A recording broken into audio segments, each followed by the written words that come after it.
Bonjour tout le monde. Aujourd'hui, on va vous présenter un peu une comparaison entre deux œuvres axées surtout sur l'aspect de la liberté. On a comparé l'œuvre de Marcel Dubé, qui se trouve à être Un simple soldat, puis l'œuvre de Michel Tremblay, À toi pour toujours ta main. De ces deux œuvres-là, par rapport à l'aspect de la liberté, on a pu tirer une thèse qui se trouve à être la conception de la liberté est-elle assez similaire dans les œuvres de Marcel Dubé et celle de Michel Tremblay. En effet, on a trouvé plusieurs points de similitude ainsi que quelques points de ressemblance dans l'œuvre de Marcel Dubé et celle de Michel Tremblay. Puis en voici trois aspects. En premier lieu, les pères de famille qui vivent des situations très difficiles au travail. En deuxième lieu, la jeunesse qui tente de se révolter des conditions actuelles. Et en troisième lieu, l'émancipation des femmes. OK. Pour ce qui est des pères de famille dans les deux œuvres, soit Édouard dans Le simple soldat et Léopold dans À toi pour toujours ta Mamoulou, les deux pères de famille ont des métiers qu'ils n'aiment vraiment pas. Par exemple, Édouard, lui, c'est un emballeur dans une usine. Il a été rétrogradé par son patron, avant c'était un camionneur, mais là, il a été rétrogradé. Puis il n'y a pas un mot à dire là-dessus. Léopold, lui, c'est un peu la même affaire. Il travaille dans une usine, mais on ne spécifie pas vraiment c'est quoi son emploi. Mais ses patrons lui promettent une augmentation de salaire depuis très longtemps, mais finalement, il ne l'a jamais. Il n'arrête pas de chialer sur son emploi, puis il se défoule sur sa famille parce qu'il y a vraiment beaucoup de rage en lui. Donc, c'est ça, ces personnages-là, ce pas des personnages qui sont libres. Ils ne sont pas libres de choisir leur emploi, ils sont coincés avec leur famille qui attendent de l'argent d'eux, comme Léopold, il n'arrête pas de dire qu'il n'y a pas d'argent pour lui. Tout l'argent qu'il accumule en travaillant, ça va pour ses enfants, pour sa femme. Donc, voilà pourquoi on peut dire que ces personnages-là ne sont pas des personnages qui sont libres. Okay. Contrairement à leurs parents, qui ont des valeurs plus traditionnelles et plus conservatrices, la jeune génération, illustrée par Josette dans Le simple soldat et Carmen dans À toi pour toujours ta Marie-Lou, c'est des personnages qui ont soif de liberté. Ils ne veulent pas faire comme leurs parents. Par exemple, Joseph, il ne veut pas travailler comme Édouard à la même place toute sa vie. Il a besoin de bouger, de voir le monde. Il n'est pas capable de rester au même emploi très longtemps. Il a besoin de bouger. Quant à Carmen, c'est vraiment important pour elle de faire ce qu'elle aime. C'est une chanteuse de chansons de cowboy, une chanteuse de country. Mais les gens, il y a beaucoup de gens qui voient ça d'un mauvais œil, ils disent que c'est pas un bon emploi, que ça fait rien, ça, une chanteuse de country. Mais elle s'en fout parce qu'elle aime ce qu'elle fait, c'est tout ce qui est important pour elle. Puis, contrairement à sa sœur Manon, qui elle s'est réfugiée dans la religion, puis elle ne fait rien d'autre. Mais là, Carmen essaie de convertir sa sœur Manon, de la faire vivre sa vie. Puis, c'est ce qu'on peut voir dans l'extrait suivant, c'est Carmen qui parle à sa sœur Manon. Quand j'ai pris la porte, tout de suite après l'accident, j'ai pris une grande respiration, puis je me suis dit, le temps des lamentations est fini, ma belle Carmen. Fini. On oublie tout, puis recommence tout comme si c'était rien passé. Puis j'ai réussi à me débarrasser de tout mon passé, pour un temps.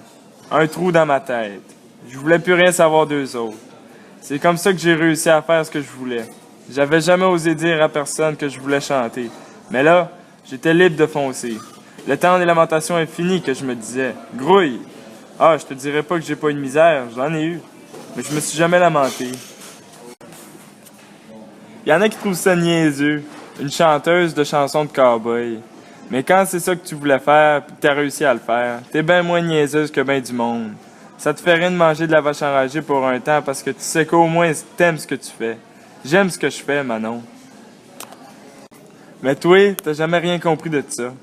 Tu t'es renfermé encore plus dans tes lamentations au lieu d'essayer de t'en sortir. Il faudrait que tu comprennes qu'il est temps que tu sacs ton chapelet à terre, que tu te débarrasses de tes saintes vierges en plâtre, que tu mettes la clé dans la porte, puis que tu te vides la tête de tout ça. Révolte-toi, Manon, c'est tout ce qui te reste.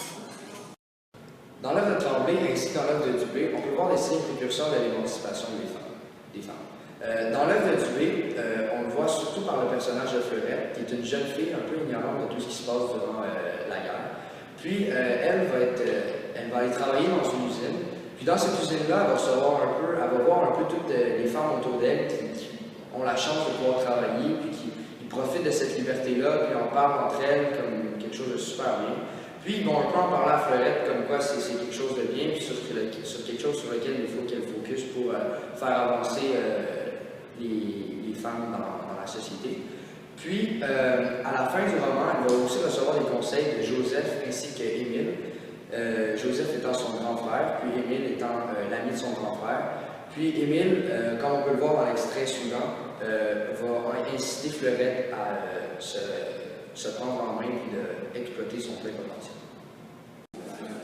Mais s'il y était, il te dirait de ne plus laver la vaisselle. Il te dirait de partir et de voir le monde un peu. Sors de ta rue, beauté. Cours ta chance.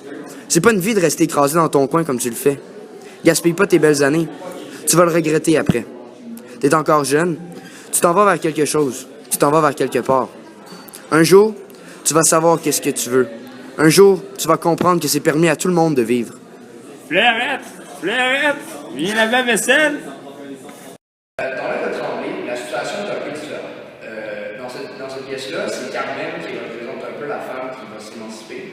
Puis, elle est chanteuse de country. À cette époque-là, comme l'a dit précédemment Louis, c'est un métier qui est un peu mal vu dans la société. Puis, elle va vraiment démontrer ça comme quelque chose qu'elle apprécie. Donc, pour elle, ça n'a vraiment aucune importance que les gens la jugent pour ça.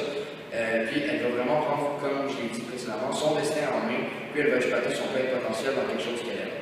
Donc, c'est un peu la façon de voir l'émancipation de la femme, puis la liberté que les femmes ont à cette époque-là. D'un autre côté, on a Marie-Lou, qui, elle, représente un autre personnage qui va s'émanciper dans l'œuvre de Tremblay. Puis elle, c'est la femme de Léopold.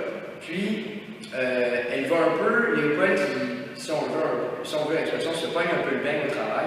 Puis il n'aime pas vraiment son travail, il se plaint de ses conditions. Puis elle, dans le fond, ce qu'elle va faire, c'est qu'elle va l'inciter à se révolter, puis à prendre son destin en main, puis de faire un peu comme les femmes voulaient le faire à l'époque, prendre leur destin en main, puis exploiter leur potentiel. En conclusion, on peut dire que la conception de la liberté est assez semblable dans l'œuvre de Tremblay et dans celle de Dubé, parce que dans les deux œuvres, on a des pères de famille qui ne sont pas des personnages libres, on a des enfants qui recherchent la liberté, et on a des filles aussi qui recherchent la liberté. Donc voilà, bon été.